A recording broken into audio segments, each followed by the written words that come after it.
నమస్తే. లా excellence Telugu current అఫైర్స్కి స్వాగతం. ముందుగా ఇవాళ మన కొటేషన్ చూద్దామండి. ప్రయత్నం నుంచే మన విజయమైనా సరే, అపవిజయమైనా సరే, ఎక్కడైనా సరే, ఏదైనా సరే మనం ప్రయత్నం చేస్తున్నామా, ఎంతవరకు ప్రయత్నిస్తున్నాం, ఆనెస్ట్గా ప్రయత్నిస్తున్నామా లేదా, ఊరికే మాటలు చెప్తున్నామా, లేదా మనం చేసే పనిలో ప్రయత్నం అనేది ఉందా, వీటన్నిటి మీద మన విజయం ఆధారపడి ఉంటుంది. రైట్. ముందుగా మనం లాస్ట్ వీడియోలో ఇచ్చినటువంటి క్వశ్చన్స్కి ఆన్సర్స్ చూసి ఆ తర్వాత ఆర్టికల్స్లోకి వెళ్ళిపోదాం. ఫస్ట్ క్వశ్చన్ చూడాలి. ప్రీపెయిడ్ పేమెంట్ ఇన్స్ట్రుమెంట్ పీపీఐ అంటున్నాం. పీపీఐకి సంబంధించి 3 స్టేట్మెంట్స్ ఇచ్చి ఆ మూడిట్లో ఏది కరెక్టో చెప్పమంటున్నారు. ఫస్ట్ది పీపీఐస్లో మనము ప్రీపెయిడ్ పేమెంట్ ఇన్స్ట్రుమెంట్స్లో మనం ఏదైనా మనీ అనేటటువంటి స్టోర్ చేసుకున్నామంటే దాన్ని బ్యాంక్ అకౌంట్ ద్వారా ఆ పర్టికులర్ ప్రీపెయిడ్ పేమెంట్ ఇన్స్ట్రుమెంట్ అంటే ఏంటి, వ్యాలెట్స్, పేటిఎం ఇలాంటివి దాంట్లో చేసుకోవచ్చా? ఎస్. వెరైటీ ఆఫ్ పీపీఐస్ ఉన్నాయి. మ్యాగ్నెటిక్ స్ట్రైప్ కార్డ్స్ అని, ఇంటర్నెట్ అకౌంట్స్, ఇంటర్నెట్ వ్యాలెట్స్ ఇవన్నీ ఉన్నాయి, అవునా? ఎస్. మూడోది, పీపీఐ సెక్టార్ని ఆర్బీఐ రెగ్యులేట్ చేస్తుంది ఇండియాలో. పేమెంట్స్ కదా, ఫైనాన్షియల్ ఇన్స్ట్రుమెంట్స్ కదా, అందువల్ల ఆర్బీఐ చేస్తుంది. సో 3 కరెక్టే కాబట్టి ఆన్సర్ డి 1, 2, 3. సెకండ్ చూడండి. ఈ క్రింద వాటిలో ఏది ఆర్టికల్ 19(2)లో పార్ట్ కాదో చెప్పండి అంటున్నారు.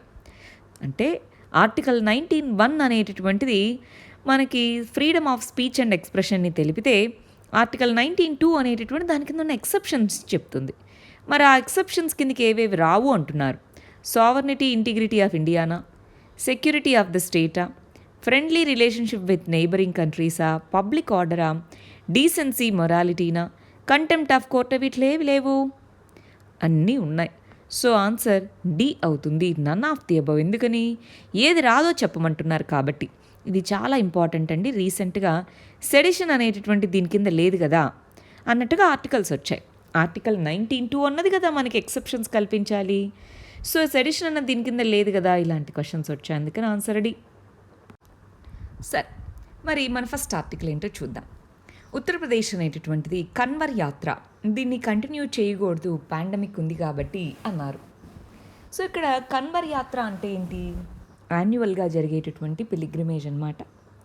మనకి ఉత్తరాఖండ్లో ఉండేటటువంటి వివిధ రకాలైనటువంటి శైవైట్ టెంపుల్స్ అనేటటువంటి ఉన్నాయి. కేదార్నాథ్ అని, బద్రీనాథ్ అని. సో దేశంలో ఉండేటటువంటి వివిధ ప్రాంతాల నుంచి అక్కడ ఉండే నదుల్లోంచి నీటిని తీసుకెళ్ళి అక్కడ శివలింగానికి అర్చన చేస్తారు. అది జనరల్గా జరిగేటటువంటి పూజ. అయితే ఈసారి కన్వర్ యాత్ర అనేటటువంటి దానికి కోవిడ్ అనేటటువంటిది అడ్డొచ్చింది అని చెప్తున్నారు. లాస్ట్ ఇయర్ కూడా కన్వర్ యాత్ర అనేటటువంటి దానికి పర్మిషన్ ఇవ్వము అన్నారు. కానీ అది జరగడము మనకి చేస్తే ఏమవుతుంది, కోవిడ్ కేసెస్ పెరగచ్చు. ఆల్రెడీ ఇప్పటికే డెల్టా వేరియంట్ అంటున్నారు. ఈ డెల్టా వేరియంట్ అనేటటువంటిది మిగిలిన వాటితో పోలిస్తే మనకి అసలు ఈ సెకండ్ వేవ్ అంత హ్యూజ్గా ఉండడానికి కారణం ఇదే కదా. సో ఈ డెల్టా వేరియంట్ అంటున్నారు. ఆ డెల్టా వేరియంట్ అనేటటువంటిది ఇబ్బంది చూపించవచ్చు. ప్లస్ ఇది థర్డ్ వేవ్ వచ్చే అవకాశాలు ఉన్నాయి. ఆగస్టులో థర్డ్ వేవ్ అంటున్నారు. సో ఈ థర్డ్ వేవ్ వచ్చే అవకాశాలు ఉంది. వీటిని అలో చేయొద్దు. ఎందుకని, మేము రిలీజియస్ సెంటిమెంట్స్కి రెస్పెక్ట్ ఇస్తాం. ఆ రైట్ టు రిలీజియస్ సెంటిమెంట్స్ అనేటటువంటివి ఉన్నాయి, కరెక్టే. కానీ రిలీజియస్ సెంటిమెంట్స్ కంటే కూడా రైట్ టు లైఫ్ అనేటటువంటిది ఇంపార్టెంట్, ప్రాణాలు అనేటటువంటివి important. Article 21 fundamental right to life అనేటటువంటిది ఇంపార్టెంట్. అందువల్ల ఈ యాత్రని సస్పెండ్ చేయండి అన్నారు. ఆల్రెడీ ఇప్పటికే ఉత్తరాఖండ్ అనేటటువంటిది మేము ఈ యాత్రని సస్పెండ్ చేస్తున్నామని చెప్పింది. ఇప్పుడు యూపీని కూడా చేయమన్నట్టుగా సుప్రీంకోర్టు అడగడం జరిగింది.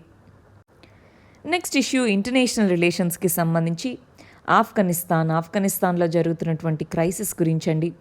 రోజు మనకి కనీసం 1-2 ఆర్టికల్స్ వస్తున్నాయి దీనికి సంబంధించి. ఇక్కడ చూడండి, 10,000 జిహాదిస్టులు మరి పాకిస్తాన్ నుంచి ఆఫ్ఘనిస్తాన్కి బార్డర్ దాటి వచ్చారు అన్నారు.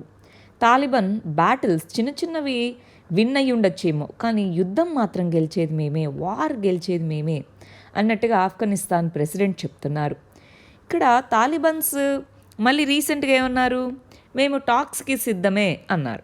మనకి 2020లో ట్రంప్ ఉన్నప్పుడు ఏం చేశారంటే తాలిబాన్స్ అనేటటువంటి వాళ్ళతో డైరెక్ట్ టాక్స్ అనేవి మొదలుపెట్టి దోహా అగ్రిమెంట్ అనేటటువంటి చేసుకున్నామండి. ఈ దోహా అగ్రిమెంట్ అనేటటువంటి దాని కింద ఏమన్నారంటే మా వాళ్ళని మీరు వదిలిపెట్టండి, మేము అక్కడ పీస్ ప్రాసెస్ ఉండేలాగా చూసుకుంటాము, ఇంట్రా ఆఫ్ఘాన్ డైలాగ్, ఆఫ్ఘనిస్తాన్లో ఉండే వివిధ గ్రూప్స్ కలిసి మేము మాట్లాడుకుంటాము ఇలా చెప్పారు దోహా అగ్రిమెంట్ కింద. అంతా ఓకే అని అనుకున్నాం. సో ఇలాగా USA Taliban Afghanistan government involve అవ్వాల, గమనించాలి, అదే ప్రాబ్లం ఇక్కడ.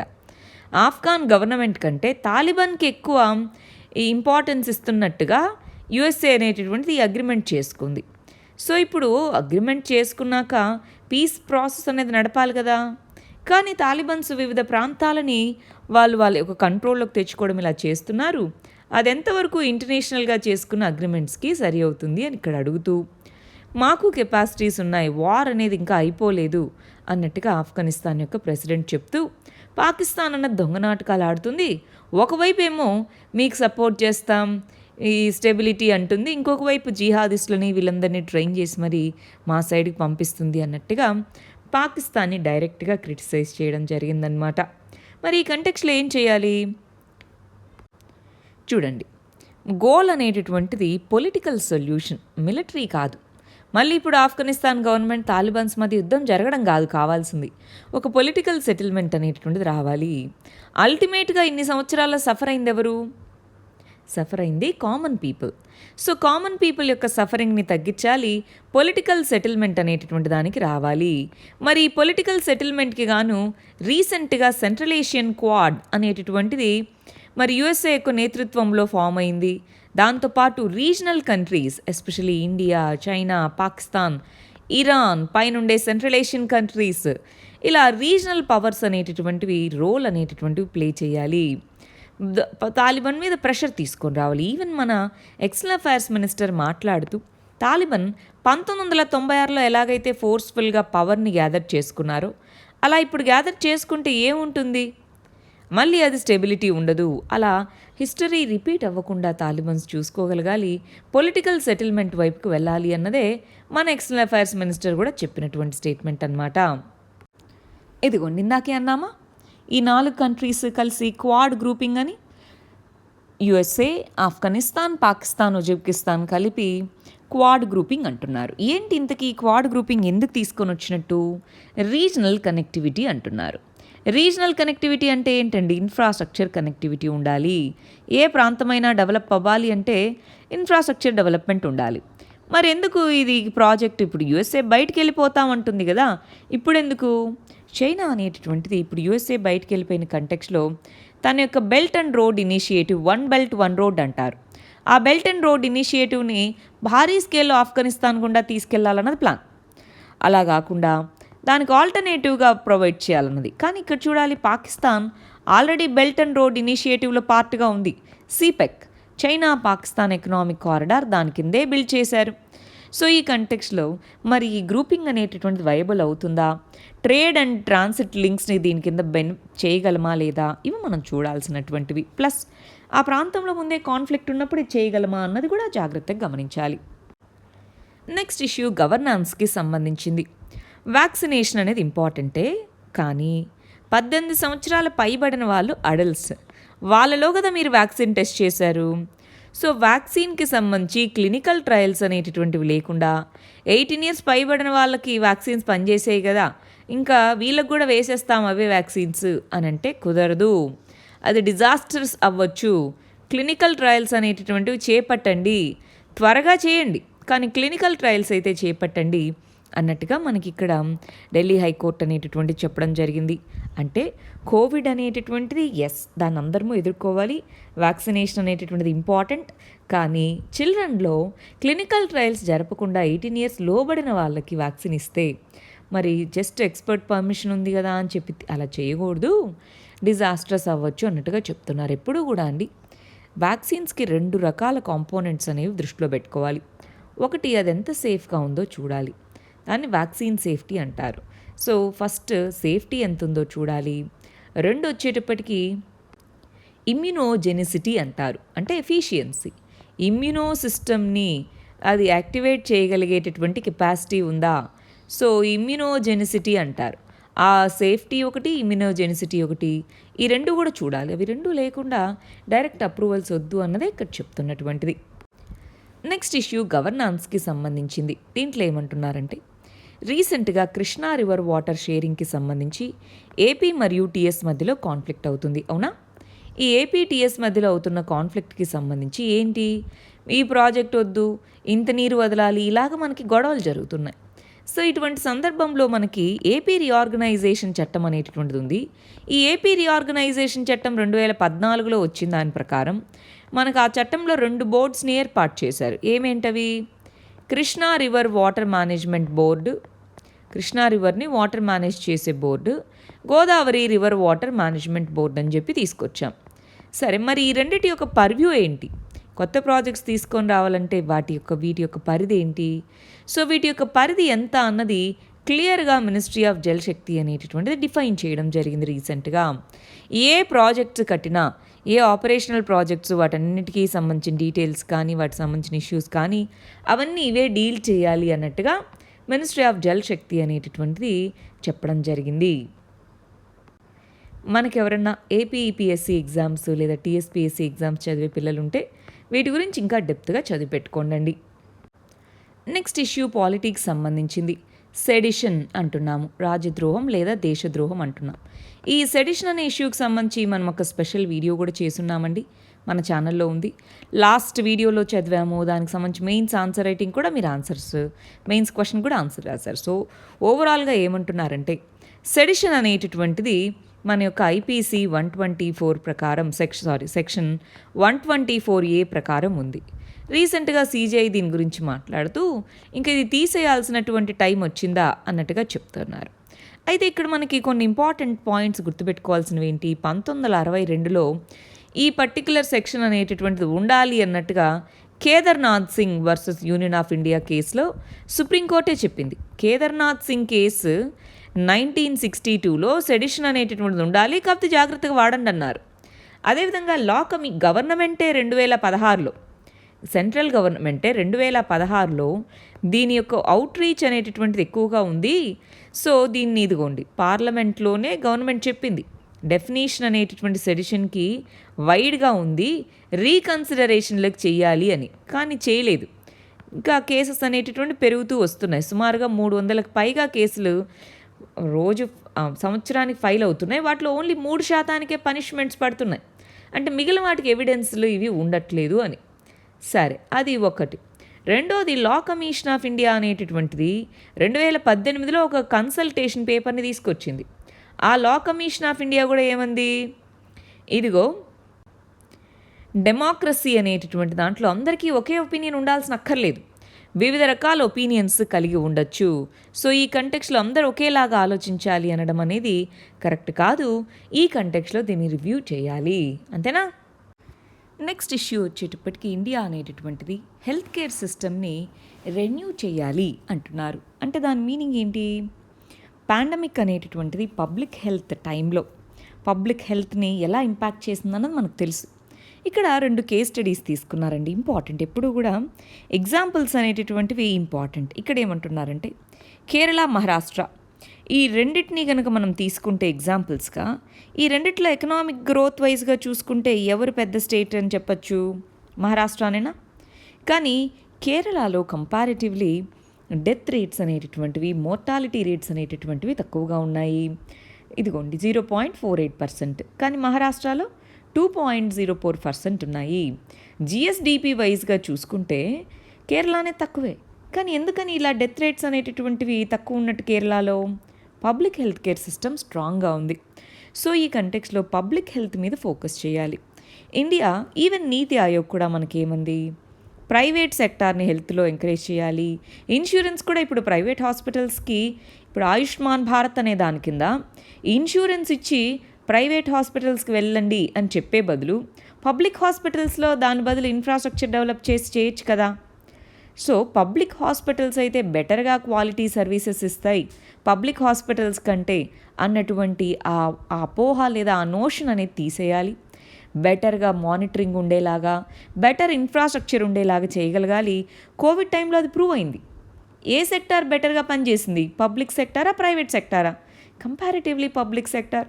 సో ఈ కంటెక్స్లో హెల్త్ కేర్ సిస్టమ్ని రెన్యూ చేయాలి. మనకి నేషనల్ హెల్త్ మిషన్ అని చెప్పి జాతీయ ఆరోగ్య మిషన్ అంటారు. National health machine, urban, rural ఇవన్నీ ఉన్నాయి కదా. వీటన్నిటి కింద మరి ఫండింగ్ అనేటటువంటిది హెల్త్ ఇన్ఫ్రాస్ట్రక్చర్ని పెంచడంలోను, హెల్త్ కేర్ పర్సనల్ అంటే హ్యూమన్ రీసోర్సెస్ని బిల్డ్ చేయడంలోను ఇవన్నీ చేయాలి. పబ్లిక్ హెల్త్ కేర్ సిస్టమ్స్ కనుక మనం స్ట్రెంగ్తెన్ చేసుకోగలిగితే ఇటువంటి పాండమిక్స్ మనకి ఇంకా ఇదొక్కటే కాదు, ఇక్కడితో ఆగిపోదు కదా. ఇలాంటి ఎన్నో రకాల పాండమిక్స్ రావచ్చని చెప్తున్నారు. వాటన్నిటిని ఎదుర్కోవడానికి సమర్థవంతంగా మనం తయారవ్వగలము. నెక్స్ట్ ఇష్యూ గవర్నాన్స్కి సంబంధించింది. ఇది కూడా మనం ఈ మధ్య చాలాసార్లు చదివాం ఇప్పటికే. పాపులేషన్ కంట్రోల్ బిల్కి సంబంధించి యూపీకి సంబంధించినటువంటి డ్రాఫ్ట్ పాపులేషన్ కంట్రోల్ బిల్ అన్నటువంటిది ఇన్సెంటివ్ డిసిన్సెంటివ్ మోడల్ అన్నారు. అంటే ఎవరైతే పాపులేషన్ కంట్రోల్ చేస్తారో వాళ్ళకి ఇన్సెంటివ్ సబ్సిడీస్లోను వీటన్నిటిలోను, ఎవరైతే లేకుండా ఇద్దరి కంటే ఎక్కువ పిల్లల్ని కంటారో వాళ్ళకి డిస్ఇన్సెంటివ్, గవర్నమెంట్ స్కీమ్స్ అనేటటువంటివి అప్లికబుల్ అవ్వకుండా ఇలా చేయడం. బట్ మనకి కైరో కన్సెన్సస్ అని లాస్ట్ వీడియోలో చదువుకున్నాం, గుర్తుందా? కైరో కన్సెన్సస్ అంటే ఏంటి? దాంట్లో ఏమన్నారంటే పాపులేషన్ ప్రాబ్లం అన్నది ఇన్సెంటివ్ డిస్ఇన్సెంటివ్ మోడల్ కాదు, అది డెమోగ్రఫిక్ ప్రాబ్లం కాదు, అది సోషో ఎకనామిక్ ఇష్యూ. సో పాపులేషన్ని కంట్రోల్ చేయాలి, దానికి సోషో ఎకనామిక్గా మెజర్స్ అనేటటువంటివి తీసుకోవాలి. అంటే విమెన్ ఎడ్యుకేషన్ మీద ఇన్వెస్ట్ చేయడము, న్యూట్రిషన్ మీద ఇన్వెస్ట్ చేయడం, హెల్త్ ఫెసిలిటీస్ బెటర్గా ఉండడం, కాంట్రాసెప్టివ్ యూజ్ మీద అవేర్నెస్ తీసుకొని రావడం, సెక్షువల్ రిప్రొడక్టివ్ రైట్స్, విమెన్ యొక్క సెక్షువల్ రిప్రొడక్టివ్ రైట్స్ మీద అవేర్నెస్ని తీసుకొని రావడం, వీటన్నిటి ద్వారా వస్తుందే తప్ప ఇది కాదు. ప్లస్ ఎలాగో పాపులేషన్ అనేటటువంటిది టోటల్ ఫర్టిలిటీ రేట్ అనేటటువంటికి స్టెబిలైజేషన్ అనే దానికి దగ్గరికి వచ్చింది. నంబర్స్ చూస్తే పాపులేషన్ స్టెబిలైజేషన్ జరిగే అవకాశాలు కనిపిస్తున్నాయి. ఈ టైంలో ఇంత మనకి కోయర్షన్తో ఉండాల్సినటువంటి అవసరం లేదు. ఇన్ఫార్మ్డ్ చాయిస్ ద్వారానే ఈ విధమైన పాపులేషన్ కంట్రోల్ అనేది చేయొచ్చు అంటున్నారు. ఇక్కడ ఎప్పుడూ కూడా ఏం చేయాలంటే, ఇప్పుడు రిపిటేటివ్గా వస్తూ ఉంటాయి. ఈ వీక్లో 4 సార్లు వచ్చాయనుకోండి, ఆ 4 సార్లకు సంబంధించి మీరు ఒక చోటు పెట్టుకోండి. ఇప్పుడు మీకు ఇంకా క్లారిటీ వస్తుంది. సరేనా? కైరో కన్సెన్సస్ ఆ పదం గుర్తుపెట్టుకోవాలి. 1994 నిన్నటి వీడియో చూసారనుకోండి, లాస్ట్ వీడియో, దాంట్లో మనకు కనిపిస్తుంది కదా. సో అది ఇది ఇట్లా 2-3 ఆర్టికల్స్ నుంచి ఒకచోట పాయింట్స్ పెట్టుకుంటారు, అలాగనమాట. నెక్స్ట్ ఇష్యూ ఇంపార్టెంట్, ఎన్విరాన్మెంట్కి సంబంధించింది. చైనా అనేటటువంటి లాంగ్ అవైటెడ్ కార్బన్ ట్రేడింగ్ స్కీమ్ని తీసుకొని వచ్చింది అంటున్నారు. కార్బన్ ట్రేడింగ్ అసలు కార్బన్ని ట్రేడ్ చేయడం ఏంటండి? కార్బన్ డైఆక్సైడ్ కదా, దాన్ని ఎలా ట్రేడ్ చేస్తాము అది ఎలాగో చూద్దాం. కార్బన్ ట్రేడింగ్ అంటే ఏంటి అంటే, ఇక్కడ మనం కొన్ని పదాలు తెలుసుకోవాలి. ప్రతి కంట్రీ కూడా తన యొక్క ఎకనామిక్ యాక్టివిటీస్ వీటన్నిటి ద్వారా కొన్ని ఎమిషన్స్ అనేటటువంటివి చేస్తుంది. CO2 ఎమిషన్స్ అవుతాయా, ఇండస్ట్రీస్ కానీ ట్రాన్స్పోర్ట్ కానీ వీటన్నిటి ద్వారా కార్బన్ ఎమిషన్స్ అనేవి అవుతాయి. కానీ ఈ CO2 అనేటటువంటిది గ్రీన్ హౌస్ గ్యాస్, అవునా కాదా? ఈ గ్రీన్ హౌస్ గ్యాస్ అనేటటువంటి దాని యొక్క పరిమాణం గనక వాతావరణంలో పెరిగితే అది క్లైమేట్ చేంజ్, గ్లోబల్ వార్మింగ్ వీటన్నిటికీ దారితీస్తుంది. అందుకని దాన్ని తగ్గించాలి. దాన్ని తగ్గించడం కోసం మనకి ఓవరాల్గా ప్రపంచవ్యాప్తంగా కార్బన్ బడ్జెట్ అంటాం. ఇంత CO2 ఎమిషన్ అయితే పర్వాలేదు, ఇంతకు మించి అయితే నెగిటివ్ ఎఫెక్ట్స్ వస్తాయని కార్బన్ బడ్జెట్. అలాగే కంట్రీకి కార్బన్ బడ్జెట్ ఉంటుంది. ఏదైనా ఒక కంట్రీ కానీ ఒక కంపెనీ కానీ ఎంతైతే కార్బన్ బడ్జెట్ ఉంటుందో, లెట్సే ఇది దాని కార్బన్ బడ్జెట్, బట్ దానికంటే తక్కువ CO2నే అది ఎమిషన్స్ చేసింది. అప్పుడు ఆ రిమైనింగ్ అమౌంట్ ఏదైతే ఉంటుందో నాన్ బడ్జెట్లో దానికి నువ్వు 100 రూపాయలు ఖర్చు పెట్టుకోవాలని ఇచ్చాము, కానీ అది ఏం చేసింది, ఆ 100 రూపాయల్లో 30 రూపాయలే ఖర్చు పెట్టుకుంది, 70 రూపాయలు మిగిలింది, దాన్ని లోన్గా ఇచ్చుకుంటుంది. అలాగా CO2 ఎమిషన్స్ ఇన్ని టన్స్ మీరు ఎమిట్ చేయొచ్చు అని ఉంటే, దానికంటే తక్కువ టన్స్ ఎమిషన్ చేస్తే ఆ మిగిలినటువంటి గ్యాప్ని వాళ్ళు కార్బన్ బాండ్స్ అంటారు. కార్బన్ బాండ్స్ రూపంలో రిలీజ్ చేయొచ్చు. కార్బన్ బాండ్ అంట. ఆ కార్బన్ బాండ్ అనేటటువంటిది వేరే వాళ్ళు కొనుక్కుంటారు. వేరే వాళ్ళు ఎంత ప్రయత్నించినా సరే వాళ్ళు దాన్ని ఎమిషన్స్ని రెడ్యూస్ చేయలేకపోయారు అనుకుందాం. అప్పుడు వాళ్ళు ఆ బాండ్ని కొనుక్కొని ఓకే బ్యాలెన్స్ అవుట్ చేశామంటారు. ఈ విధంగా ఒకరి నుంచి ఒకరు కొనుక్కునేటటువంటి దాన్ని కార్బన్ ట్రేడింగ్ అని పిలుస్తారు. కార్బన్ ట్రేడింగ్ అనేది ఆల్రెడీ ఎప్పటి నుంచో ఉంది. అసలు ఏ సమ్మిట్ అనేది ఈ కార్బన్ ట్రేడింగ్ అనేది జరగచ్చు అన్నదానికి పర్మిషన్ ఇవ్వడం ఇదంతా జరిగింది దేని నుంచి వచ్చింది? క్యోటో ప్రోటోకాల్ అని అంటాము. పేరు విన్నారా? క్యోటో ప్రోటోకాల్ అనేటటువంటిది మనకి కార్బన్ ట్రేడింగ్ అనేటటువంటి దాని గురించి మాట్లాడడం జరిగింది. ఆ కార్బన్ ట్రేడింగ్కి సంబంధించి క్లీన్ కార్బన్ ట్రేడింగ్ స్కీమ్ అనేది చాలా దేశాలు ఇంప్లిమెంట్ చేస్తున్నాయి. చైనా ఇంప్లిమెంట్ చేయడం చాలా సిగ్నిఫికెంట్. ఎందుకు? ఓవరాల్ ఎమిషన్స్లో చైనా అనేటటువంటిది నంబర్ 1 కంట్రీ. అంటే ఎక్కువ ఎమిషన్స్ చేసేది చైనానే, ఫస్ట్ కంట్రీ దేంట్లో, ఓవరాల్లో. పర్ క్యాపిటా అంటే ఒక్కొక్క మనిషికి సంబంధించి యుఎస్ఏ అనేటటువంటిది ఫస్ట్ పొజిషన్లో ఉంది. అంటే ఒక్కొక్క సిటిజన్ యుఎస్ఏలో ఎక్కువ CO2 ఎమిషన్స్ చేస్తారు. కానీ ఇక్కడ పాపులేషన్ ఎక్కువ కదా, యుఎస్ఏలో 40 కోట్ల జనాభా, చైనాలో 120 కోట్ల జనాభా. సో 3 రెట్లు ఎక్కువ. ఓవరాల్గా చూసుకుంటే చైనాలో ఎమిషన్స్ ఎక్కువ దేశం మొత్తానికి. ఒక మనిషిని చూసుకుంటే యుఎస్ఏలో ఎమిషన్స్ ఎక్కువ. ఇప్పుడు చైనా అనేది ఈ విధమైన ఎమిషన్ ట్రేడింగ్ మెకానిజంని తీసుకొని రావడం అనేది బెటరేనా అని చెప్పచ్చా? క్లైమేట్ చేంజ్ అడ్రస్ చేయొచ్చు అని చెప్పచ్చా? ఎస్. ప్లస్ చైనా అనేటటువంటిది 2060 కల్లా కార్బన్ న్యూట్రల్ ఎకానమీ అవుతామన్నారు. అంటే వాళ్ళు చేసే ఎమిషన్స్ వాళ్ళ దేశంలో అబ్జార్బ్ చేసుకునేటటువంటిది 2 సేమ్ అవ్వడం. దాన్ని మనం ఏమంటాము? Carbon neutrality. ఇంపార్టెంట్ పదం అండి. కార్బన్ న్యూట్రల్ అవ్వడం అంటే అసలు ఎమిషన్స్ చేయము అని కాదు. కార్బన్ న్యూట్రల్గా ఉండడము అంటే ఎమిషన్స్ అనేటటువంటివి అబ్జార్ప్షన్కి ఈక్వల్గా ఉండడము. అంటే emissions is equal to absorption అవ్వడాన్ని మనం కార్బన్ న్యూట్రాలిటీ అని పిలుస్తామన్నమాట. సో ఎప్పటికల్లా అవ్వాలనుకుంటుంది? 2060 కల్లా. సో ఆ దిశగా మరి ప్రయత్నాలు ఇప్పటి నుంచే మొదలు పెట్టాలి కదా. ఇండియాను కూడా అడిగారు, నువ్వెప్పుడు కార్బన్ న్యూట్రల్ అవుతావు అని. ఇంకా కాదులే, మేము ఆలోచిస్తాము అన్నాం. కార్బన్ న్యూట్రాలిటీ గురించి మనం ఏం ప్లాన్స్ని ప్రపోజ్ చేయలేదు. బట్ CO2 ఎమిషన్స్ని తగ్గించడానికైతే చాలానే మెజర్స్ తీసుకుంటున్నాము. ఈ కార్బన్ ట్రేడింగ్ రీసెంట్గా చైనా తీసుకున్నటువంటిది. చాలా దేశాల్లో ఉంది, చైనా తీసుకోవడం సిగ్నిఫికెంట్గా మనం చెప్తున్నాం. ఇదిగోండి ఈ పదాలు: carbon trading, carbon neutrality, carbon sequestration. మనం ఏం చేస్తున్నామంటే అండి, లా ఎక్స్ప్లెయిన్డ్ అనేటటువంటి ఛానల్లో ఈ ఎన్విరాన్మెంట్కి సంబంధించినటువంటి టర్మినాలజీ మనం చదివాం. ఆ చిన్న చిన్న వీడియోస్ చేసామన్నమాట.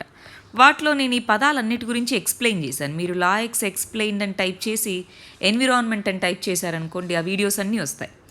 సుమారు 400 వీడియోస్ ఉన్నాయి ఎన్విరాన్మెంట్ మీద. వీలైతే అవన్నీ చూసుకోండి మీకు అవసరం అనుకుంటే. ఎకానమీ మీద కూడా 300 వరకు వీడియోస్ ఉన్నాయి. షార్ట్ వీడియోస్, ఒక్కొక్క నిమిషం ఉంటాయి, చూసుకోవచ్చు. నెక్స్ట్ ఇష్యూ ఎకానమీకి సంబంధించింది. గవర్నమెంట్ అనేటటువంటిది ధైర్యంతో ముందుకెళ్ళాలి అంటున్నారు. ఏంటది ఇంతకీ? ఏంటా ధైర్యము? దేని గురించి మాట్లాడుతున్నారు ఇక్కడ? గవర్నమెంట్ అనేటటువంటిది మన ఈ ఫైనాన్షియల్ ఇయర్ 2021-2022 గాను ఫిస్కల్ డెఫిసిట్, ఆర్థిక లోటు అనేటటువంటిది ఎంతగా ప్రకటించింది? 6.8% ఆర్థిక లోటు ఉండొచ్చు అని చెప్పింది. ఇప్పుడు అది ప్రకటించే టైము ఫిబ్రవరి కదా అండి. కానీ ఇప్పుడు ఆ ఫిబ్రవరి తర్వాత సెకండ్ వేవ్ వచ్చింది. ఎకానమీ బాగా చిందరబందర్ అయిపోయింది. మరి ఇటువంటి టైంలో గవర్నమెంట్ అనేటటువంటిది ఎక్కువ ఖర్చు పెట్టాలి. ఎక్కువ ఖర్చు పెట్టాలి అంటే డెఫిసిట్ పెరుగుతుందా? అంటే వచ్చే తక్కువ ఖర్చు పెడితే డెఫిసిట్ పెరుగుతుంది. డెఫిసిట్ పెరిగినా సరే ఈ స్పెండింగ్ అనేది పెరిగినప్పుడు డిమాండ్ అనేది పెరిగే అవకాశం ఉంటుంది. ఎప్పుడైతే డిమాండ్ పెరుగుతుందో ఎక్కువ ప్రొడ్యూస్ చేయాలి. సో ప్రొడక్షన్ అనేటటువంటిది పెరుగుతుంది. దాని రిజల్టెంట్గా మనకి ఎంప్లాయ్మెంట్ అనేటటువంటిది పెరుగుతుంది. వేజెస్, శాలరీస్ వస్తాయి, మళ్ళీ వాళ్ళు స్పెండ్ చేస్తారు. ఇలాగా ఎకనామిక్ యాక్టివిటీ అనేది రివైవ్ అవుతుంది. ఇటువంటి కంటెక్స్లో ఫిస్కల్ డెఫిసిట్ పెరిగినా సరే బోల్డ్గా ఉండాలి, గవర్నమెంట్ ధైర్యంగా మెజర్స్ అనేవి తీసుకోగలగాలి అంటున్నారు. అంటే ఫిస్కల్ స్లిప్పేజ్ అని అనకూడదు ఇక్కడ. ఈ విధంగా ఖర్చు పెట్టడానికి రెడీగా ఉండాలి అంటున్నారు. దాంతోపాటు ఎన్నో రకాలుగా మనీని గ్యాదర్ చేసుకోవచ్చు. మనకి బడ్జెట్లోనే మానిటైజేషన్ అన్నారు, గుర్తుందా? అసెట్ మానిటైజేషన్ అన్నారు. అంటే పైప్ లైన్స్, ఆయిల్ కంపెనీస్కి సంబంధించి అయితే పైప్ లైన్స్, వీటిని రెంట్కి ఇచ్చుకోవడం లేదా ఉన్న ల్యాండ్ని సేల్ చేసుకోవడం, ఇవన్నీ కూడా ఎన్నో రకాల ఇన్నోవేటివ్గా మానిటైజేషన్ మెథడ్స్ ఇవన్నీ ఉన్నప్పుడు మనీ గురించి ఆలోచించి ఎకనామిక్ రివైవల్ని వెనక్కి నెట్టకూడదు. అది ఇక్కడ చెప్తున్నటువంటిది. అంటే ఫైనల్గా ఫిస్కల్ స్టిమ్యులస్ అనేటటువంటి దానికి ఎక్కువ ఇంపార్టెన్స్ ఇవ్వాలి అంటున్నారు. ఫిస్కల్ స్టిమ్యులస్, ఆర్థిక ఉద్దీపన మీద ఫోకస్ చేయాలి ఎకానమీని రివైవ్ చేయాలంటే. నెక్స్ట్ ఇష్యూ పాలిటిక్స్ సంబంధించింది. ఇక్కడ సుప్రీంకోర్టు యొక్క రోల్ ఏంటి అన్నట్టుగా చెప్తున్నారు. సుప్రీంకోర్టు అనేటటువంటిది ఓవరాల్గా మీడియేషన్ సమ్మిట్లో మాట్లాడుతూ జ్యుడిషియరీకి సిటిజన్స్ యొక్క రైట్స్ని ప్రొటెక్ట్ చేయాల్సిన బాధ్యత ఉంది. ఇండియాలో జ్యుడిషియరీ అనేటటువంటిది అల్టిమేట్ ప్రొటెక్టార్ ఎవరు? ఫండమెంటల్ రైట్స్ లేదా సిటిజన్స్ యొక్క రైట్స్కి అల్టిమేట్ ప్రొటెక్టార్గా సుప్రీంకోర్టుని చెప్తామా? రైట్స్ని ప్రొటెక్ట్ చేయాల్సినటువంటి బాధ్యత ఉంది. మరి ఈ రైట్స్ని ప్రొటెక్ట్ చేస్తున్నాం, బాగానే ఉంది. దీనికోసం చాలా కేసెస్ వీటిని యాక్సెప్ట్ చేస్తున్నాం, బాగుంది. జ్యుడిషియరీ దగ్గర పెండింగ్స్ పెరుగుతూ వెళ్తున్నాయి. జ్యుడిషియల్ పెండింగ్స్ పెరిగితే ఏమవుతూ వెళ్తుంది? జస్టిస్ అనేటటువంటిది డిలే అవుతూ వస్తుంది, అవునా? మరి కొన్ని ఫ్రివిలస్ కేసెస్, డబ్బులు ఉన్నాయి కదా అని ఇష్టం వచ్చినట్టుగా చిన్న చిన్న వాటికి కూడా కేసులు వేస్తుంటారు. మనీ లేని వాళ్ళ పరిస్థితి ఏంటి? జ్యుడిషియల్ పెండింగ్ పెరుగుతుంది. ఇటువంటి కంటెక్స్లో alternative dispute resolution mechanisms important, ADR అంటారు. ఆల్టర్నేటివ్ డిస్ప్యూట్స్ని ఆల్టర్నేటివ్ పద్ధతిలో రిజాల్వ్ చేసుకునేటటువంటి మెకానిజం ఆల్టర్నేటివ్ డిస్ప్యూట్ రెజల్యూషన్ అనేటటువంటిది ఇంపార్టెంట్. ఈ ఏడిఆర్లో మీడియేషన్ అనేది ఇంపార్టెంట్. ఎస్పెషల్లీ కమర్షియల్ డిస్ప్యూట్స్కి వీటికి మీడియేషన్ అనేది ఇంపార్టెంట్. మనకు గుర్తుంటే 1.5 months బ్యాక్ మనకి సీజేఐగా ఎన్వి రమణ గారు ఆయన తీసుకున్నప్పుడు హైదరాబాద్ని మీడియేషన్ హబ్గా, గ్లోబల్ ఆర్బిట్రేషన్ హబ్గా తయారు చేయాలన్నారు, గుర్తుందా అండి? గ్లోబల్గా ఆర్బిట్రేషన్ హబ్గా తయారు చేయాలని. సో ఆర్బిట్రేషన్ అనేది కూడా ఆల్టర్నేటివ్ డిస్ప్యూట్ రెజల్యూషన్ మెకానిజమే. సో ఆర్బిట్రేషన్, మీడియేషన్, కన్సీలియేషన్ ఇలాగా మెజర్స్ అనేటటువంటివి తీసుకోవాలి. అప్పుడు మనకి క్విక్ జస్టిస్ అనేటటువంటిది వస్తుంది, పెండింగ్స్ అనేటటువంటి తగ్గుతాయి, బర్డన్ అనేటటువంటి తగ్గుతుంది. అది ఇక్కడ చెప్తున్నటువంటిది. నెక్స్ట్ ఇష్యూ గవర్నాన్స్కి సంబంధించింది. భారత్ నెట్ అనేటటువంటి దాంట్లో కరప్షన్ కేసులు వచ్చాయి, అందుకే రవిశంకర్ ప్రసాద్ని తీసేశారు అన్నట్టుగా కాంగ్రెస్ క్రిటిసైజ్ చేయడం మొదలుపెట్టింది. కావాలంటే సిఏజీ రిపోర్ట్ చూసుకోండి అని. మనం ఇక్కడ ఏమేమి చూడాలి? భారత్ నెట్ అంటే ఏంటో తెలుసుకుందాం. భారత్ నెట్ అంటే ఏంటి, దాని యొక్క పర్పస్ ఏంటో చూద్దాం. రెండోది యూనివర్సల్ సర్వీస్ ఆబ్లిగేషన్ ఫండ్ అంటాము, యుఎస్ఓఎఫ్ అని, అదేంటో చూద్దాం. మూడోది సిఎస్ఈ అంటున్నారు. సిఎస్ఈ అంటే కామన్ సర్వీస్ సెంటర్స్ అంటున్నాం. ఈ కామన్ సర్వీస్ సెంటర్స్ అంటే ఏంటో చూద్దాం. First of all Bharat net అనేటటువంటిది ప్రతి ప్రాంతానికి మనకి డిజిటల్ డివైడ్స్ అనేవి ఫిల్ చేయాలి కదా. ఆ డిజిటల్ డివైడ్స్ అనేటటువంటి ఉండకుండా ఉండడానికి 2.5 లక్షల గ్రామ సభలు, అన్నిటికీ కూడా గ్రామ సభాస్ 2.5 లక్షలు ఉన్నాయి.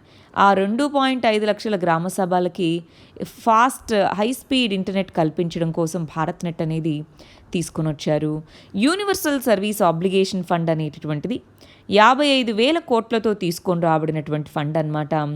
డిజిటల్ డివైడ్స్ని బ్రిడ్జ్ చేస్తూ దీనికి ఫండింగ్ చేయడం కోసం తీసుకొని రాబడినటువంటిది.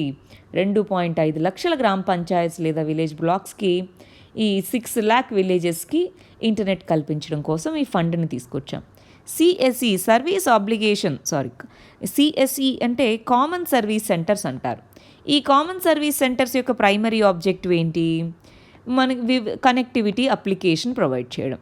సో ఫిజికల్ ఇన్ఫ్రాస్ట్రక్చర్ని లేడౌన్ చేసేది భారత్ నెట్ ప్రాజెక్ట్ కింద. దాంట్లో సిఎస్ఈస్ కామన్ సర్వీస్ సెంటర్స్ కింద రోల్ ఏంటి అంటే కనెక్టివిటీ, దాని యొక్క అప్లికేషన్ అనేటటువంటిది. సో ఈ రీసెంట్గా సిఏజీ ఏమందంటే వీటిని తీసుకోవడంలో డిలే ఉంది. ఈ సిఎస్ఈ అనే ఫండ్స్ కొన్ని పేపర్ మీద ఉన్నాయి, గ్రౌండ్ మీద లేవు. దాని వర్క్ ఏమీ గ్రౌండ్ మీద లేదు. మూడోది దీనికి సంబంధించి డిలే ఉంది. క్వాలిటీ పెంచడానికి చాలా పే చేస్తున్నారు, కానీ డిలే అనేటటువంటిది ఉంది. క్వాలిటీ అనేటటువంటిది లేదు, క్వాలిటీలో కన్సర్న్స్ ఉన్నాయి అన్నట్టుగా సిఏజీ రిపోర్ట్ చెప్పింది. మరి దీన్ని దృష్టిలో పెట్టుకుని ఎందుకే తీసిస్తారన్నట్టుగా వీళ్ళు క్రిటిసైజ్ చేస్తున్నారు. ఒక్కసారి మళ్ళీ మనం భారత్ నెట్ అంటే ఏంటో చూద్దామా? చూడండి, భారత్ నెట్ అనే దాన్ని national optical fibre cable network అన్నారు. నేషనల్ ఆప్టికల్ ఫైబర్ కేబుల్తో అయితే మనకి ఫాస్ట్గా ఇంటర్నెట్ వస్తుంది కదా అండి. సో దానికోసం 2011లో తీసుకొని వస్తే 2015లో దాన్ని భారత్ నెట్ అని పేరు మార్చాం. భారత్ బ్రాడ్బ్యాండ్ లిమిటెడ్, BBNL అంటారు. ఈ భారత్ బ్రాడ్బ్యాండ్ నెట్వర్క్ లిమిటెడ్ అనేటటువంటి దీన్ని ఇంప్లిమెంట్ చేస్తుందన్నమాట. మినిస్ట్రీ ఆఫ్ కమ్యూనికేషన్ కిందికి వస్తుంది. యూనివర్సల్ సర్వీస్ ఆబ్లిగేషన్ ఫండ్ అనేటటువంటి దాని ద్వారా సెకండ్ ఫేజ్ అనేటటువంటిది దీంట్లో మనం ఉన్నాము. ఏది? భారత్ నెట్ అనేటటువంటి దాంట్లో ఇది మనకి ఇంటర్నెట్ సర్వీసెస్ని ప్రొవైడ్ చేయడం. ఎస్పెషల్లీ ఇప్పుడున్నటువంటి టైంలో డిజిటల్ సర్వీసెస్ ఇంపార్టెంటా కాదా? అది ఇక్కడ మనం చూడాల్సిన విషయం. నెక్స్ట్ ఇష్యూ పాలిటిక్స్ సంబంధించినటువంటిది. లైవ్ స్ట్రీమింగ్, కోర్టు ప్రొసీడింగ్స్ని లైవ్ స్ట్రీమింగ్ చేయడం అనేది ఇంపార్టెంట్ అన్నట్టుగా సిజేఐ చెప్తున్నారు. మనకి ఇప్పుడు గుజరాత్ హైకోర్టు అనేటటువంటిది లైవ్ స్ట్రీమింగ్ మొదలు పెడతామన్న దాని కింద ఈ కంటెక్స్లో ఇది వచ్చిందండి. లైవ్ స్ట్రీమింగ్ అనేటటువంటిది బర్డన్ని కొంత తగ్గిస్తుంది. కాస్ట్ ఎఫెక్టివ్ మేనర్లో దీన్ని తీసుకొని రాగలగాలి. అసలు ఎందుకు ఈ లైవ్ స్ట్రీమింగు? ఇన్ని రోజులు కోర్టులో ఏం జరిగింది అని తెలుసుకోవాలంటే ఆ డాక్యుమెంట్స్ అన్నీ చదువుకోవాలి. కామన్ మ్యాన్కి రీచ్ అయ్యేటట్టు ఉంటుంది. రైట్ టు బీ ఇన్ఫార్మ్డ్, ప్రతి ఒక్క సిటిజన్కి తెలుసుకునే హక్కు అనేటటువంటిది ఉంది. రైట్ టు బీ ఇన్ఫార్మ్డ్ అనేటటువంటి దాన్ని ఇంప్లిమెంట్ చేయడం కోసం తీసుకొచ్చాము. సుప్రీంకోర్టు కూడా లైవ్ స్ట్రీమింగ్ అనేటటువంటి చేపట్టడానికి ఈ committee of supreme court digital initiatives ఏ ఉన్నా ఈ కమిటీ అనే చూసుకుంటుంది. ఈ కమిటీ కింద డ్రాఫ్ట్ రూల్స్ని వీటిని ఫార్ములేట్ చేసింది. ఈ రూల్స్ ప్రకారం కొన్ని కేసుల్లో లైవ్ స్ట్రీమింగ్ చేయరు. ఎలాంటి కేసుల్లో? సెక్షువల్ అఫెన్సెస్ ఇలాంటివి ఉంటాయి కదా కొన్ని, వాటిలో చేయరు. 10 minute డిలేతో ప్రతి కేసుని లైవ్ స్ట్రీమింగ్ చేస్తాము. 10 minute డిలే ఉంటుంది నార్మల్ కేసులో. కొన్ని కేసులకి ఎక్సెప్షన్ అనమాట. అది లైవ్ స్ట్రీమింగ్ చేయకూడదు అనుకున్న వాటికి ఎక్సెప్షన్స్ ఉన్నాయి. ఇలాగా చేశారు. ఇదంతా బాగుంది. ట్రాన్స్పరెన్సీ అన్నారు, అంతా బాగుంది. కానీ మన ప్రైవసీ రైట్ ఏంటి? ప్రైవసీ, విట్నెస్, విక్టిమ్స్ వాళ్ళ యొక్క ప్రైవసీకి సంబంధించి ఏంటి విషయం ఇక్కడ? ఈ రెండింటినీ బ్యాలెన్స్ చేయగలగాలి. ప్లస్ జ్యుడిషియరీ మీద, ఎస్పెషల్లీ ఇండివిజువల్ జడ్జి మీద స్ట్రెస్ అనేది పెరుగుతుందమ్మో, అందరు చూస్తున్నారు ఈ జడ్జిమెంట్ని అన్న ఆ స్ట్రెస్ అనేటటువంటిది పెరుగుతుంది ఖచ్చితంగా. కానీ ఈ బ్యాలెన్స్ అనేది ఖచ్చితంగా తీసుకొని రావాలి. అది ఇక్కడ చెప్తున్నటువంటిది. నెక్స్ట్ ఇష్యూ సైన్స్ అండ్ టెక్నాలజీకి సంబంధించింది. దీంట్లో ఏమంటున్నారు? ప్రెగ్నెన్సీ టైంలో వ్యాక్సినేషన్ అనేటటువంటిది సేఫా కాదా అన్నది క్వశ్చన్. వ్యాక్సినేషన్ ప్రెగ్నెంట్ విమెన్లో సేఫానా కాదా అని 100 దేశాలకు పైగా ఇప్పటికే ప్రెగ్నెంట్ విమెన్కి వ్యాక్సినేషన్ అందిస్తున్నారు. మన దేశంలోనూ స్టార్ట్ చేశారు. అసలు ఇక్కడ గమనించాల్సిన విషయం ఏంటి అంటే, ప్రెగ్నెంట్ విమెన్లో బాడీలో చాలా చేంజెస్ వస్తాయి. హార్మోనల్ చేంజెస్ అని, ఇమ్యూన్ సిస్టమ్ కూడా కొంత సప్రెస్ అవ్వబడుతుంది. ఎందుకంటే బేబీని యాక్సెప్ట్ చేసేలాగా, పొట్టలో పెరిగేటటువంటి బిడ్డను యాక్సెప్ట్ చేసేలాగా యాంటీబాడీస్ దాని మీద ఫైట్ చేయకూడదు. సో అలా కొంత ఇమ్యూన్ సిస్టమ్ సప్రెస్ అవుతుంది. అందువల్ల ప్రెగ్నెంట్ లేడీస్లో ఇన్ఫెక్షన్ వచ్చే ఛాన్సెస్ ఎక్కువగా ఉంటాయి. ఈ టైంలో వ్యాక్సిన్ అందించడం అనేటటువంటిది మంచిదే అన్నట్టుగా ఇక్కడ చెప్తున్నారు. బట్ మనకి సైడ్ ఎఫెక్ట్స్ ఏమి ఉంటాయన్నటువంటిది అయితే ప్రస్తుతానికి మనకి ఎక్కడా కూడా ప్రూఫ్ లేదు. నెక్స్ట్ ఇష్యూ సైన్స్ అండ్ టెక్నాలజీకి సంబంధించింది. వీనస్ మీద వల్కనిక్ ఎరప్షన్ అన్నదానికి సంబంధించి. వీనస్ అనేటటువంటి గ్రహము, దాని యొక్క అట్మాస్ఫియర్లో లాస్ట్ ఇయర్ మనకి ఫాస్ఫీన్ అనేటటువంటి గ్యాస్ ఉంది అన్నట్టుగా కనుగొన్నారు. నార్మల్గా అయితే ఫాస్ఫీన్ అనేటటువంటి గ్యాస్ అనేటటువంటిది 2 పద్ధతుల ద్వారా వస్తుంది అని చెప్తారు. ఏమేంటి? ఒకటి, ఫాస్ఫీన్ గ్యాస్ అనేది మైక్రోబియల్ ఆర్గానిజమ్స్ అవి ఫాస్ఫేట్ రాక్స్ని డీకంపోజ్ చేసినప్పుడు. రెండోది ఇండస్ట్రియల్ ప్రాసెస్ ద్వారా. మనకి క్లియర్గా అక్కడ ఇండస్ట్రియల్ ప్రాసెస్ అయితే ఏం కనిపించట్లేదు. మరి దాని అట్మాస్ఫియర్లో ఉంది అంటే మైక్రోబ్స్ ఏమైనా ఉండొచ్చేమో, అంటే లైఫ్ ఉండొచ్చేమో అని అన్నారు. కానీ ఇయర్ మనకి అర్థమైన విషయం ఏంటి అంటే, ఎక్స్ప్లోజివ్ వల్కనోస్ ఉన్నాయి. చూడాలి, వీనస్ మీద ఇలాంటి ఎక్స్ప్లోజివ్ వల్కనోస్ అనేవి ఉన్నాయి. ఇవి అక్కడ ఉండేటటువంటి ఫాస్ఫీన్ అనేటటువంటి గ్యాస్ని, ఫాస్ఫైడ్స్ అనేవి రిలీజ్ అవుతాయి. దాని నుంచి ఫాస్ఫీన్ అనేది రావచ్చు. అంటే వీనస్ మీద ఫాస్ఫీన్ ఉండడం దాని యొక్క బయాలజీ మీద కాదు, దాని యొక్క జియాలజీ మీద ఆధారపడింది. భూమి మీద వల్కనోస్ నుంచి రాదు, కానీ వీనస్ మీద వస్తుంది. సో దాని యొక్క జియాలజీ మీద ఇది ఆధారపడింది అన్నట్టుగా ఇక్కడ చెప్తున్నారు. నెక్స్ట్ ఇష్యూ సైన్స్ అండ్ టెక్నాలజీకి సంబంధించింది. ఇక్కడ ఏమంటున్నారు? మామూలుగా ఆర్కిటిక్ సర్కిల్ అనేటటువంటి ప్రాంతం ఎక్కడ స్టార్ట్ అవుతున్నట్టుందండి? 66.5 డిగ్రీల నార్త్ ఉన్నటువంటి ప్రదేశాన్ని, నార్త్ని ఆర్కిటిక్ సర్కిల్ ప్రాంతం అంటామవునా? ఆర్కిటిక్ సర్కిల్ ఉన్నటువంటి ఏరియాస్లో కంపారిటివ్లీ టెంపరేచర్స్ అనేటటువంటివి తక్కువ. మన యొక్క ట్రాపికల్, ఈక్వెటోరియల్ ప్రాంతాలు వీటితో గమనిస్తే వీటిలో టెంపరేచర్స్ అనేటటువంటివి తక్కువ. అందువల్ల అక్కడ సమ్మర్ టైంలో కూడా థండర్ స్ట్రామ్స్, లైటనింగ్ అనేటటువంటి తక్కువే. కానీ లాస్ట్ 10 yearsలో మనం గమనిస్తే 3 రెట్లు పెరిగాయి. 2010 నుంచి మనం గమనిస్తే థండర్ స్ట్రామ్స్, లైటనింగ్ యొక్క నంబర్ అనేటటువంటివి 3 రెట్లు అనేటటువంటివి పెరగడం జరిగింది. సో అక్కడ ఎందుకని? గ్లోబల్ వార్మింగ్ క్లైమేట్ చేంజ్ వల్ల. దీనివల్ల టెంపరేచర్స్ పెరగడము, కన్వెక్టివ్ కరెంట్స్ అనేటటువంటివి, థండర్ స్ట్రామ్స్, గ్లోబల్ వార్మింగ్ వీటికి దారితీయడము ఇది జరుగుతుంది ఇక్కడ. సో ఈ కంటెక్స్లో ఎలక్ట్రికల్ స్ట్రామ్స్ అనేటటువంటివి ఈ ఆర్కిటిక్ ప్రాంతంలో బొరియల్ ఫారెస్ట్ అని ఉంటాయి. ఆర్కిటిక్ ప్రాంతంలో ఉండేటటువంటి ఫారెస్ట్ని బొరియల్ ఫారెస్ట్ అని పిలుస్తారు. ఈ బొరియల్ ఫారెస్ట్ అనేటటువంటివి ఫారెస్ట్ ఫైర్స్కి గురి అయ్యేటటువంటి అవకాశం అనేటటువంటిది ఉంది. మరి ఈ కంటెక్స్లో ఏం చేయాలి, ఏ విధంగా ఈ గ్లోబల్ వార్మింగ్ క్లైమేట్ చేంజ్ని అడ్రస్ చేయాలనే దాని మీద ఫోకస్ అనేటటువంటివి చేసుకోవాలి. డన్, అంతేనా? ఒకసారి మరి థండర్ స్ట్రామ్స్ వీటికి కన్వెక్టివ్ కరెంట్ అన్నాం కదా ఇందాక, అది ఎలా పనిచేస్తుందో చూసేద్దామా? చూడండి, జనరల్గా లైటనింగ్ అనేటటువంటిది ఎలా వస్తుంది, మేఘాలు అనేటటువంటి హ్యూజ్ స్కేల్ ఉన్నప్పుడు దాంట్లో ఐస్ క్రిస్టల్స్ అనేటటువంటివి, దాంట్లో ఉన్నటువంటి ఛార్జ్ మూవ్ అవుతుంది. పాజిటివ్ ఛార్జ్ అంతా ఒకవైపు, నెగిటివ్ ఛార్జ్ ఒకవైపు అక్యుములేట్ అవుతుంది. ఈ నెగిటివ్ ఛార్జ్ ఏదైతే భూమికి దగ్గరగా ఉంటుందో అది భూమికి అయస్కాంత శక్తి ఉంటుంది. సో ఇది కూడా ఛార్జ్ని రిలీజ్ చేస్తుంది. అలాగా లైటనింగ్ అనేటటువంటిది జరుగుతుంది. నెగిటివ్ ఛార్జ్ అనేటటువంటిది క్లౌడ్ యొక్క బాటంలోనూ, ఇది థండర్ స్ట్రామ్స్ జరిగినప్పుడు ఉంటుంది. ఇది పాజిటివ్ ఛార్జ్ని బిల్డింగ్స్ వీటి మీద బిల్డప్ చేస్తుంది. అది లైటనింగ్కి దారితీస్తుంది. సో మామూలుగా అయితే ఆర్కిటిక్ ప్రాంతంలో దీన్ని మెయింటైన్ చేసేయగలిగేంత టెంపరేచర్స్ అనేటటువంటివి రావు. సో దానివల్ల మనకి ఈ లైటనింగ్ అనేటటువంటిది రాదు. కానీ ఇక్కడ ఈ లైటనింగ్ అనేటటువంటి సంభవించడం ఆర్కిటిక్ ప్రాంతంలో దేనికి సింబల్గా మనం చెప్పుకోవచ్చు, మారుతున్నటువంటి వాతావరణం, దాని యొక్క ఉష్ణోగ్రతలను చెప్పుకోవచ్చు. మరి మన నెక్స్ట్ ఆర్టికల్ ఎకానమీకి సంబంధించింది. ఇక్కడ ఏం చెప్తున్నారు, మాస్టర్ కార్డ్ అనేటటువంటి ఇంటర్నేషనల్ కార్డ్ కంపెనీ అనేటటువంటిది ఆర్బీఐ యొక్క డేటా రూల్స్ని డేటా లోకలైజేషన్ అని పిలుస్తారు. 2018లో ఆర్బీఐ ఏం చెప్పిందంటే, ఇదిగో మీరు మా యొక్క యూజర్స్ యొక్క డేటా మీ దగ్గర ఉంది, దాన్ని ఒక కాపీ అయినా సరే ఇండియాలో లోకలైజ్ చేయాల్సిందే. ఎందుకు? ఒకటి, మా యూజర్స్ యొక్క ప్రైవసీ ఇదంతా కూడా మేము ప్రొటెక్ట్ చేయాలి. రెండోది, నేషనల్ సెక్యూరిటీ. మాకేదైనా డేటా కావాలి అన్నప్పుడు మీ చట్టాలకు అనుగుణంగా మేము తీసుకోలేం ప్రతిసారి. సో మా చట్టాలకు అనుగుణంగా ఇక్కడే డేటా ఉంటుంది కాబట్టి అన్నట్టుగా ఈ రెండింటినీ దృష్టిలో పెట్టుకొని ఆర్బీఐ యొక్క 2018 నోటిఫికేషన్ ఉంది. అయితే దానికి తగ్గట్టుగా మాస్టర్ కార్డ్ అనేటటువంటి కంపెనీ పాటించలేదు. దాంతో ఏం చేసింది, న్యూ కార్డ్స్ ఏవి కూడా ఈ కంపెనీ దగ్గర నుంచి, ఓల్డ్ కార్డ్స్ ఉండొచ్చు, మామూలుగా పనిచేస్తాయి, న్యూ కార్డ్స్ ఇష్యూరెన్స్ అనేది ఉండదు అన్నట్టుగా చెప్పడం జరిగిందనమాట.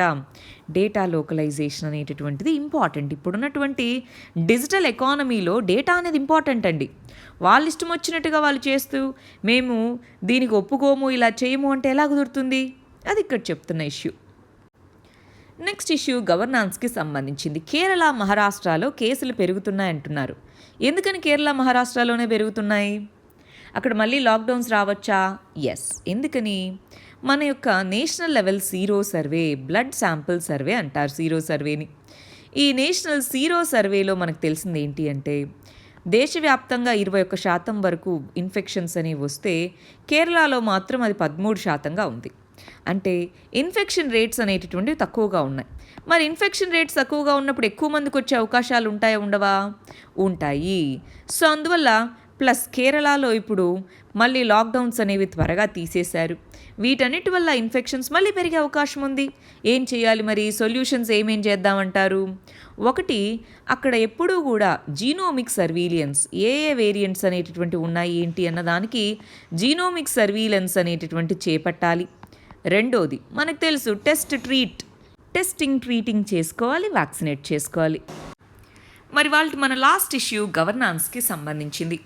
ట్విట్టర్ అనేటటువంటిది గవర్నమెంట్స్ ఈ ట్వీట్స్ని తీసేయండి అన్నదానికి ట్విట్టర్ అనేటటువంటిది ఆ రిక్వెస్ట్లని విని ఆ విధంగా తీసేస్తుందా లేదా అన్నది క్వశ్చన్. ఇప్పుడు ఫండమెంటల్ ఇష్యూస్ చూడండి. ఇక్కడ ఫండమెంటల్ ఇష్యూస్ ఏంటి అంటే, సోషల్ మీడియా అనేటటువంటిది డెమోక్రటిక్గా చాయిస్ని, వాయిస్ని పెంచుతుంది, అంతేనా? ఇప్పుడు మీడియాలో వెళ్ళి ఇప్పుడు మన ఇంటర్వ్యూ తీసుకోరు కదా, మీడియాలో మనం కనుక చెప్పాలి అంటే సోషల్ మీడియా అనేటటువంటిది ఉంది. ఆ మీడియా అనేటటువంటిది డెమోక్రటిక్ స్పేస్ని ప్రొవైడ్ చేస్తుంది. డెమోక్రటిక్ స్పేస్ అంటే ఏంటి? అందరికీ కూడా వాయిస్ని ఇవ్వడం అన్నమాట. ఆ డెమోక్రటిక్ స్పేస్ అనేటటువంటిది ఏదైతే ఉందో అక్కడ అందరూ పోస్ట్ చేస్తుంటారు, కానీ కంట్రోల్ ఉండాలి, అవునా కాదా? ఫ్రీడమ్ ఆఫ్ స్పీచ్ ఉంది కదా అని చెప్పి ఇష్టం వచ్చింది మాట్లాడకూడదు. నేషనల్ సెక్యూరిటీ కన్సర్న్స్ ఉంటాయి, ప్రైవసీ కన్సర్న్స్ ఉంటాయి, ఇలాగా. సో ఈ ఫ్రీడమ్ ఆఫ్ స్పీచ్ అండ్ ఎక్స్ప్రెషన్ని ప్రొటెక్ట్ చేయాలి. అందుకని ఏదైనా ట్వీట్ చేస్తే దాన్ని టేక్ డౌన్ తీసేయమని చెప్తూ ఉంటుంది. కొన్నిసార్లు కమ్యూనల్ వైలెన్స్ అవ్వచ్చు. ఇలాగా గవర్నమెంట్స్ అనేటటువంటివి టేక్ డౌన్ రిక్వెస్ట్ అనేవి పంపిస్తాయి. ఈ టేక్ డౌన్ రిక్వెస్ట్లు పంపించినప్పుడు ట్విట్టర్ అనేటటువంటిది ఏ రూల్స్ ప్రకారం తీసేస్తుంది? దాని యొక్క పేరెంట్ కంపెనీ అనేటటువంటిది యుఎస్ఏకి సంబంధించింది. సో యుఎస్ఏ రూల్స్ ప్రకారం అది కమెంట్స్ వీటిని తీసేస్తూ ఉంటుంది. రీసెంట్గా ఏం చెప్పిందంటే లాస్ట్ 6 నెలల్లో లాస్ట్ ఇయర్లో లాస్ట్ 6 మంత్స్లో ఎక్కువ రిక్వెస్ట్లు పంపించింది మాకు ఇండియానే అని చెప్పింది. సో ట్విట్టర్ అనేటటువంటిది ట్రాన్స్పరెన్సీ రిపోర్ట్ అనేటటువంటిది పబ్లిష్ చేసింది. సో ఇదిగో మనము new technology information technology guidelines అనేవి తీసుకొచ్చామండి. మంత్లీ రిపోర్ట్ అనేది ఇవ్వాలి.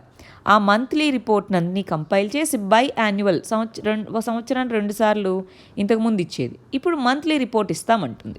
దీంట్లో వాళ్ళు చెప్పింది ఏంటి? ఇండియానే ఎక్కువ రిక్వెస్ట్లు అడుగుతుంది అన్నట్టుగా చెప్తున్నారనమాట. డేటానే ఎక్కువగా సోషల్ మీడియా ప్లాట్ఫామ్ నుంచి తీసేయండి, ఇలాంటి రిక్వెస్ట్లన్నీ ఇండియా నుంచి వస్తున్నాయి అంటున్నారు. అంటే ఎస్, కొంతవరకు అది లిమిటేషన్ ఉండాలి.